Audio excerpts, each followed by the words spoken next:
Salam sejahtera untuk kita semua. Perkenalkan, nama saya Saranti Oktoriani Hai, mahasiswa Fakultas Hukum Undana semester 1.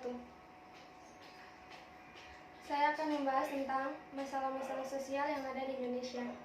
Dan tema yang saya ambil adalah masalah sosial yang ada di kalangan masyarakat.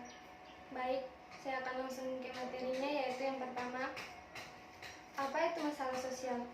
Masalah sosial adalah perbedaan antara harapan dan kenyataan atau sebagai kesenjangan antara situasi yang ada dengan situasi yang seharusnya.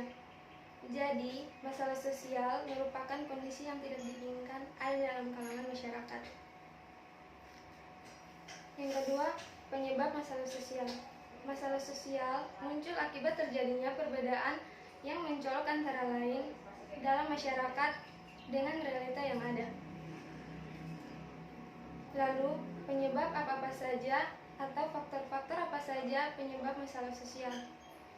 Ada 4 masalah faktor penyebab masalah sosial antara lain. Yang pertama, faktor ekonomi. Faktor ekonomi merupakan faktor terbesar penyebab terjadinya masalah sosial. Yang kedua, faktor budaya. Faktor budaya disebabkan oleh karena adanya ketidaksesuaian pelaksanaan nilai, norma, dan kepentingan sosial akibat adanya proses perubahan sosial. Yang ketiga adalah faktor biologis. Faktor biologis timbul akibat adanya ketidaksesuaian keadaan lingkungan yang berpotensi menimbulkan ketidakstabilan kondisi biologis masyarakat, seperti adanya wabah penyakit menular yang menimbulkan masalah sosial jika penyakit tersebut sudah menyebar ke suatu wilayah. Yang keempat, faktor psikologis. Faktor psikologis adalah aliran sesat. Aliran sesat banyak terjadi di Indonesia dan meresahkan masyarakat.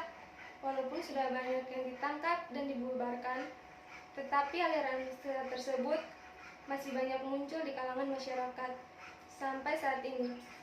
Seperti timbulnya masalah sosial yaitu sakit jiwa, lemah ingatan, sukar menyesuaikan diri, dan lain-lain. Contoh kasus permasalahan sosial.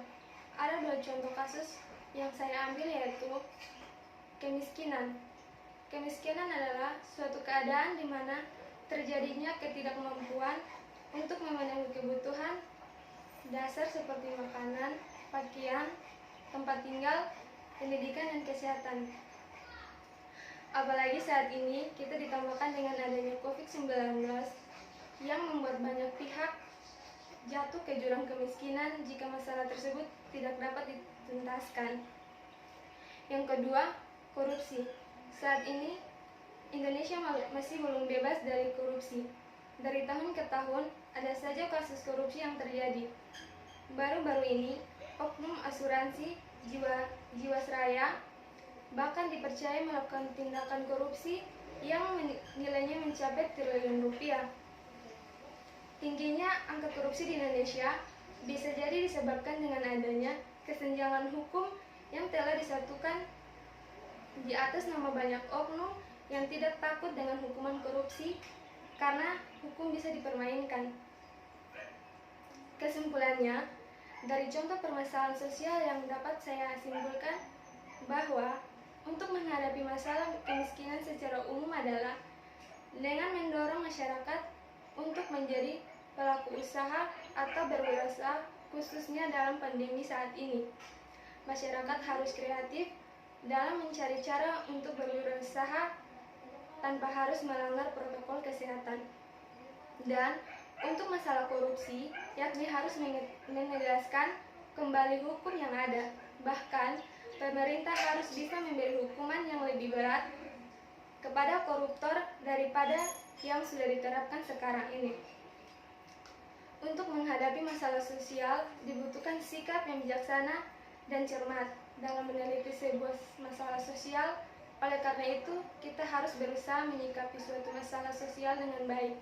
Karena setiap masalah pasti ada solusinya yang dapat terselesaikan melalui beberapa pendekatan, yaitu secara ekologi, sistem, dan interdisipliner. Demikian dari saya, terima kasih.